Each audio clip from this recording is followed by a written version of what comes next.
Hey everybody, it's Sam Colbert from Forward Observer. Happy Father's Day to everybody out there. We're about to have a big Father's Day lunch ourselves over here. And I have a few minutes, and it's been a while since I've done a video. And I just finished reading this book called The Handbook of Warning Intelligence. It's a long book, difficult read at some points because it was written back in 1972. And this book was actually written it was published in 3 different parts. It was written by a woman named Cynthia Grabo. She was a defense intelligence analyst, DIA analyst for something like 40 years. And when she wrote this handbook, the government only published like the first 200 pages. And then they published a couple more chapters, but the final 10 chapters of this book have remained classified. And it was only like a few years ago that they finally declassified the final 10 chapters. And now the entire Handbook of Warning Intelligence is out. I don't recommend that anyone goes out necessarily really and buys this book for a couple reasons. Number one, it was written in 1972, and Grabo is really writing to other warning analysts saying, here's some important considerations. Now, she writes about the USSR, and the whole point of the book is to educate other warning analysts on, here are challenges we're having with the USSR in determining their intent and capabilities. Are they going to attack the United States? Are they going to start a war somewhere? Are they going to launch nuclear missiles at the United States? That really is the heart of warning intelligence, is warning decision makers. We believe this is going to happen, or at least we believe this could happen, or 3 months ago there was very little indication, and in the last 3 months we have seen a significant increase in the number of indicators that show that this could or will happen. Therefore, you need to be aware so that you can make some decisions, because this could be imminent, this event. And I've talked quite a bit about the use of indicators. For instance, we were looking at there's a wasp over here. We're looking at the indicators. I've got 20-something indicators of organized potential violence. That's organized political violence. 20 indicators of organized political violence, and so we've been tracking those. I talked about just after the 2016 election, there were like 6 or 7 out of 20 indicators, right? So, it looks like there could be sporadic, low-level, obviously political violence, which is what we've had, but there was not a case to be argued that we were on the cusp of some major civil war. Well, November 2017, we went up to like 12 or 13 indicators, and so of organized political violence. And so, just from a warning perspective, this alone is in itself is significant, but 12 or 13 out of 20 indicators is still not massively blinking red. And so we've continued to monitor that, and even though that number of positive indicators did double over the course of roughly 12 months, it has not been the case that trend is continued. Things have slowed down quite a bit. I think largely that was due to the Democrats gaining the House. If the Republicans had held on to the House, then maybe we would have seen a substantial increase in those indicators following the 2018 elections. So at any rate, that's just kind of that's all that to give you an idea of what warning intelligence is. In essence, we can say, hey, we were at 12 of 13 indicators. Last month, we ticked up to 15 out of 20. So this is a substantial increase. And now we're at 17 of 20 indicators. And so we believe that this is imminent, basically. So in this book, let's bring this back around to kind of local SHTF preparedness here. In this book, Grabo writes about the challenges she's having as a warning analyst looking at the USSR because they are a security state. And in essence, she writes, because they have the ability to deny us so much information, it's very difficult to track what the Soviet Union is doing to prepare for potential nuclear war. And so she said one of the best indicators of that, of trying to figure out if Russia was going to engage in nuclear war, is to look at what their civil defense programs and their managers were doing and saying.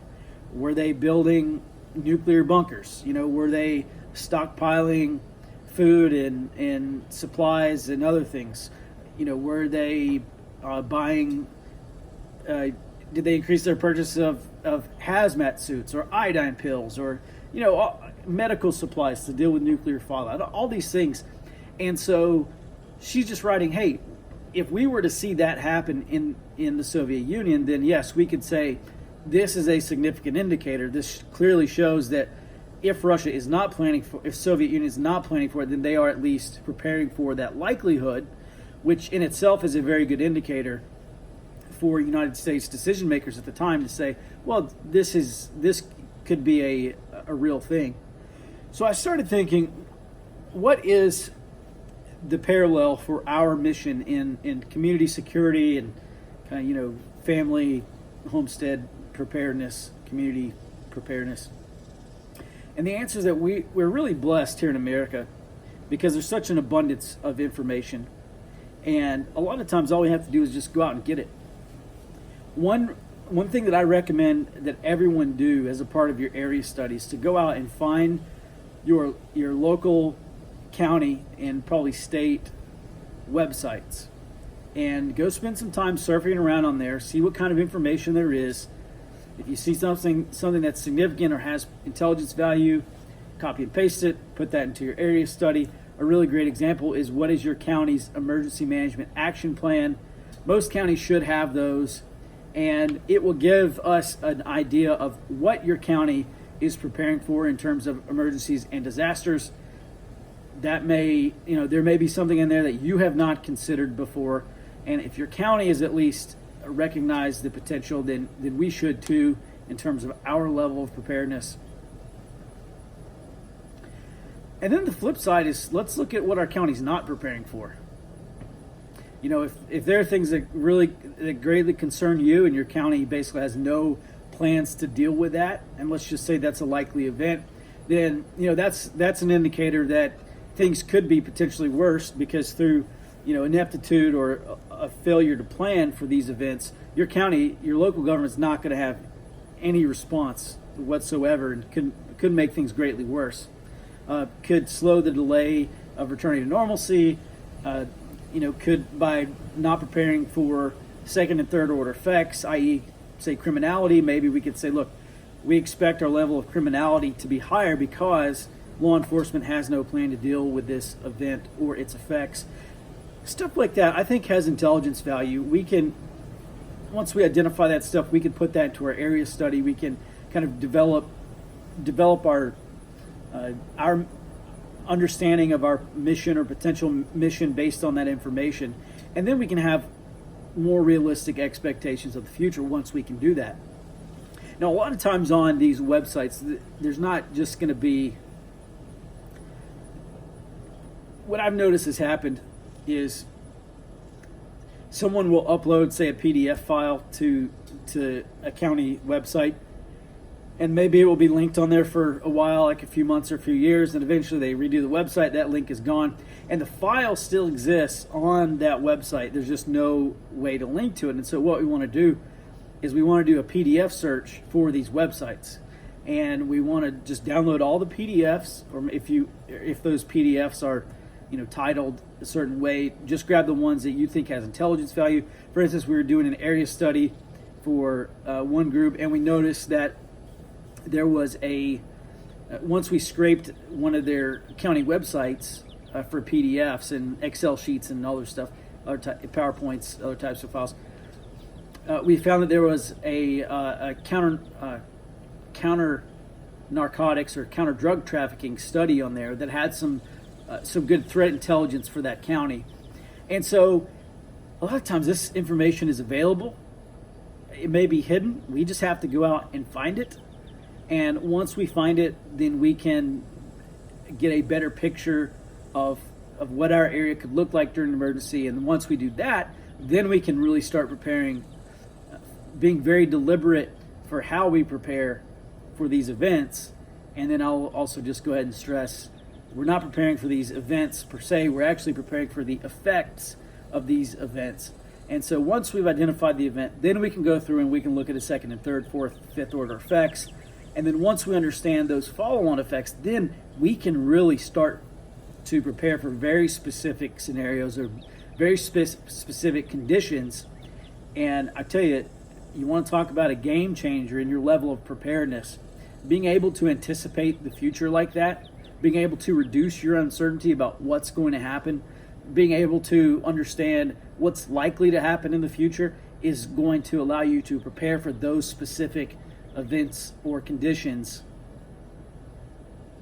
And ultimately, your level of preparedness will be far beyond that of your peers, even in the preparedness community, because it's hard to prepare for an event that you don't understand. And it's hard to prepare for follow-on effects that you don't understand. But once we understand them, then we can prepare for them. And the intelligence is a game changer for preparedness. That really is the bottom line. So my best advice for you this week in this video is go see what your local and county governments have in the way of information of intelligence value. See what concerns them. Maybe talk to your sheriff and say, hey, what types of events concern you? What are your plans to deal with these scenarios? Or this specific scenario concerns people in the community, and we want to know what your take on it is, and what you believe and how you would respond or prepare for that event or condition. So at any rate, that's all for this week. Thanks for watching, and until next week, stay out front.